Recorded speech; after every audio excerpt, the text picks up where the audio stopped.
So the real question is, can there be too much Alaska? Maybe.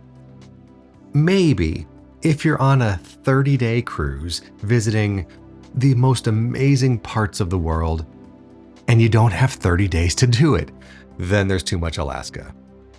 But if you want to look at one of those 30-day ultimate Alaska cruises, check the links in the description below because I've reviewed some pretty interesting options already. But is there an alternative? Is there something that maybe is a little bit better than a 14-day? Something that offers a bit more than cruising up and back to just sort of the standard Alaska destinations that's maybe a bit more immersive? Let's find out.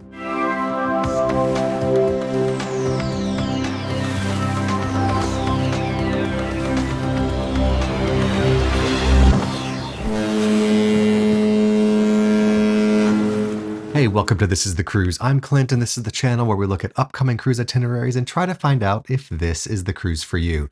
Today, we're looking at Holland America's 18-day Great Bear Rainforest and Alaskan Explorer, or Alaska Explorer.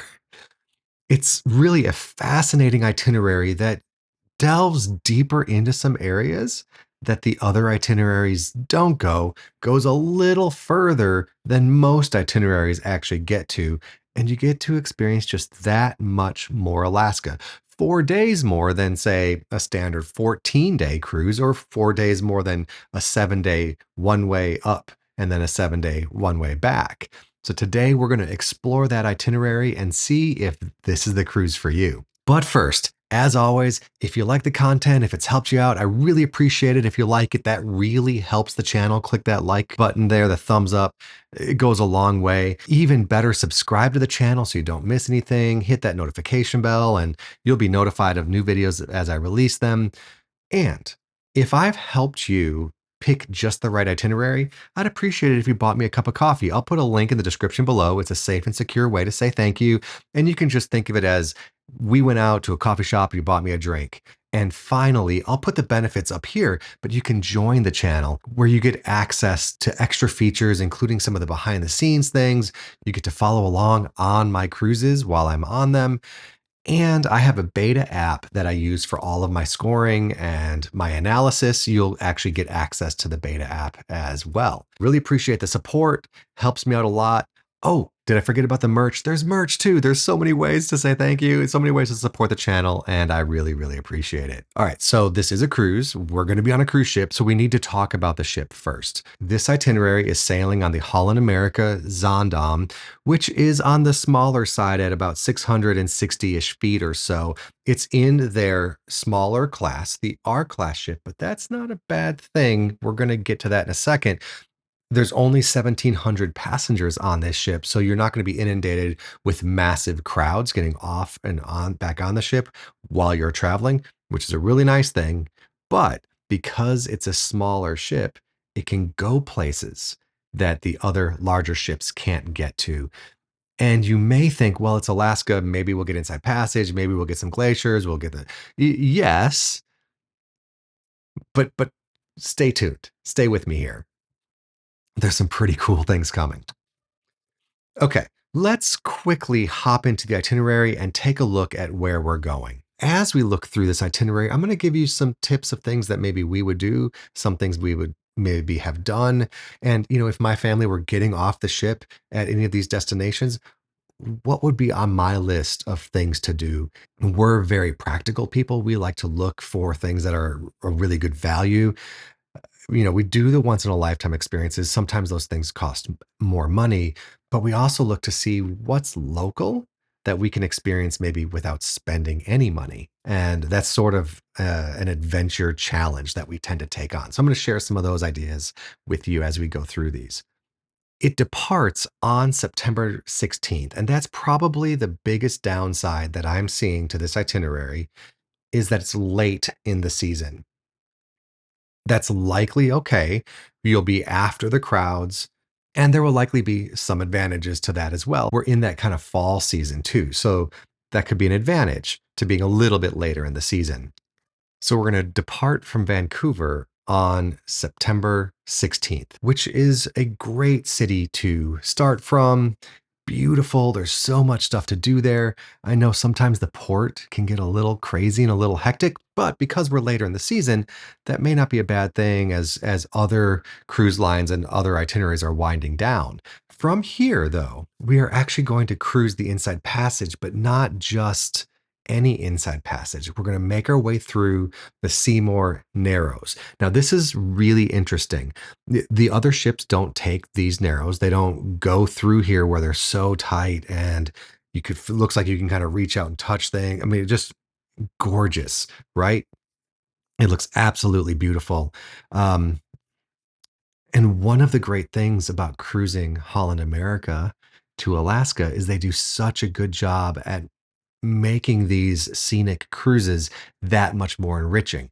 Well, where they'll come over the PA system and talk to you about where you're cruising and the history of the area and you know, and give you insights into the marine life and nature as well. Then we're going to make our way up and cruise by. We're not going to stop. We're going to cruise by Bella Bella. Again, narrow places where other ships aren't able to get into, which is pretty amazing.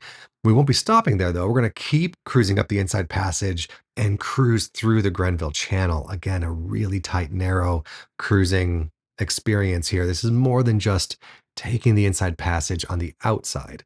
This is cruising through the narrows of the Inside Passage, which is absolutely incredible. That's really exciting. I mean, to me, this looks a lot like cruising the Norwegian fjords in a lot of ways. So I'm really intrigued by them adding this route of this kind of less commonly sailed route. Our first stop is actually going to be in Sitka, Alaska. This happens to be one of my favorite stops. It's not everyone's favorite stop. It's not everyone's cup of tea. There's a nice little kind of town village area that's easy to walk around. It's very accessible. But what I really like about it is that it can be, if it's not overrun with tourists, it can feel very natural and very it doesn't feel touristy when you kind of get out of that main village area and you start meeting the people and interacting with them. Some of the best salmon I've ever had in my life was here in Sitka at a restaurant that was kind of off the beaten path. We asked locals, where would you eat or where do you eat when you have the chance? And they gave us some direction. It was absolutely incredible. Next, we're going to make our way up to Hubbard Glacier, which is another beautiful glacier. This is a very common stop for Alaska cruises. It's massive glacier and a great way to just sort of be overwhelmed by the Alaskan glaciers. So this will be a scenic cruising day. Obviously, you're not going to get off the ship here, but it'll be stunning. From here, we're going to actually make our way to one of the lesser frequented stops for cruisers, Valdez, Alaska. In Valdez, I've never been here, but I really would like to go someday. Here in Valdez, we would be looking to hike the Keystone Canyon, which is not far away. It's right over here. Beautiful waterfalls, just amazing scenery, and some incredible sights to see over here. We would figure out how to get there and then hike around and get back to the ship. That's probably what we would do if we were here in Valdez. From Valdez, we're going to head over to the Kodiak Island. Here, I'm going to want to see bears, right? Like that's one of the things that I really would want to see somehow, if possible. If there's a tour, that's what I would do. If we were doing something maybe a little bit less expensive than a tour, we would try and hike the nature preserve, maybe even North End Park here, which actually looks down over. I don't know if there's any pictures here that we can see, but actually looks down over the town here. Kind of a cool thing to do. There's also some really interesting state parks a little bit further out over here on the point that also look really interesting that we would consider doing. From here, we're going to actually make our way to Homer, Alaska. Homer, I think we would find, and probably not through the ship, but if it was there through the ship, possibly just book it through the ship. We'd try and find some sort of historical / nature tour at a glance. When I kind of looked on the normal websites you go to kind of book those things, like Get Your Guide and TripAdvisor and that type of thing, they had some really interesting local history and local cultural tours where you also get a town and you kind of get out and start to see some nature too, that weren't terribly long tours. They looked great. So, and they were also reasonably priced. So that would probably be the direction we would go here in Homer. And then one of the most interesting parts, other than that scenic cruising at the beginning of the tour of the cruise or the itinerary, is stopping here in Anchorage. And the reason this is so interesting is that you actually have an overnight here in Anchorage. So if there are things you want to do in Alaska's largest city, you're going to have time to do them. Or if you want to get out of the city and get into nature, you're going to have time to do that. And you don't have to worry about getting right back to the ship so soon. We likely would actually be coming up here to the glacier view for the Matanuska, forgive my pronunciation, Matanuska Glacier. I mean, look at this. These are the glaciers coming in. Spectacular, right? We'd want to be doing a glacier tour here in Anchorage. And there are other places to do glacier tours. And I'm going to point out one of the major places to do glacial tours. This, I think, would be better, partly because you're further north. I think this would be better. And I'll point that out coming up here in a second. From Anchorage, we're actually going to we're going to cruise Glacier Bay. Now, if you've never been to Alaska, this really must be on your to-do list. Make sure your itinerary includes Glacier Bay. If it doesn't include Glacier Bay and you've never cruised Alaska before, you truly could be missing out on something. I've said it every time I do an Alaska video. It's just absolutely stunning. A and B, they only allow two cruise ships into Glacier Bay per day, and they require National Park Service employees to board, park rangers to come on the ship, and they give virtual tours, not virtual tours, like real tours over the PA system, and then they'll go into the theater and do talks in the theater. So you're really truly having an enriching experience here in Alaska while you're on the ship. And you don't really get much of that when you visit some of the other glaciers on the ships if you're missing out on Glacier Bay. So, highly recommend including Glacier Bay on your itinerary. And of course, this itinerary has Glacier Bay. Got Hubbard Glacier for just the sheer immense size, and we're getting Glacier Bay for all of that extra immersion. I mean, it's best of both worlds, in my opinion. From here, we're going to cruise down to Juneau. Juneau is the capital city. It's only accessible by plane or boat. It's the only city in the only capital city in the United States that is completely landlocked that way. You cannot get to it any other way.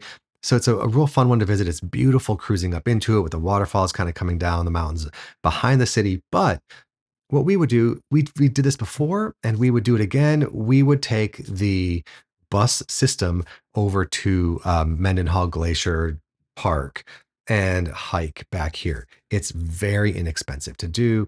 A lot of times you may have the opportunity to hike on Mendenhall Glacier, kayak over to Mendenhall Glacier, take a helicopter over to Mendenhall Glacier, those types of things. The problem is that the weather can be unpredictable in Alaska, and Juneau is further south, and it can actually be warm from time to time, which causes Mendenhall Glacier to be unstable. So we would probably hike the parks here. It is absolutely beautiful, and we would do that again in a heartbeat. From Juneau, we're going to cruise down to Wrangell. I may not be quite getting the vowels right in here. This is another one that's actually unusual. Well, it's kind of off the beaten path. Cruise ships do stop here, but not many, not nearly as many as Juneau or Ketchikan or Sitka for that matter. So this one here is another smaller town and has some really interesting natural things to see. There's some great hiking right here in the city that you can kind of look over the area. It's really pretty, this area here. So I love the idea of just getting off and hiking around the city and checking out the parks. And then from there, maybe going into town and getting a local drink. Sounds like a good way to finish off the day to me. Then we're going to make our way down to Ketchikan, which is going to be our last stop in Alaska, and that's totally fine. What we did is I think this just makes sense to me. We wouldn't be booking any excursions. Maybe you could go to the timber show or the logging show, and that's fine. And sort of good family entertainment. I don't see there being a ton of families on this itinerary. We would just walk around and we do some shopping. Ketchikan is going to be the place for you to get your Alaska souvenirs before we get back down into Canada. So least expensive shopping, and you can kind of do that sort of thing here. 55 North Coffee, a little plug for them. Amazing coffee. Love that little coffee shop. Hopefully they're still there. And obviously you kind of have to check out, just check out the sites right here in the city. It's very walkable and that's what we would do. Then we're going to make our way down to British Columbia and go to Prince Rupert. Here again, some more getting out into nature, hiking opportunities, and it's a nice little town. We can do some shopping here as well, enjoy a local beverage, a local meal. That sounds really, really nice to me. So we probably would make our way up to the Tall Trees Trail, and I think that looks like a really nice hiking area. You can even see here in the photos, you're elevated up above everything. And I love that type of hiking where you kind of get up and you get an overview of the city. It's a really pretty thing to do. And it's also usually free, if not like public access cheap. Really, really great way to explore without spending a ton of money. We are actually going to be in port for 11 hours. Let's just confirm that really quick. Yes, 11 hours.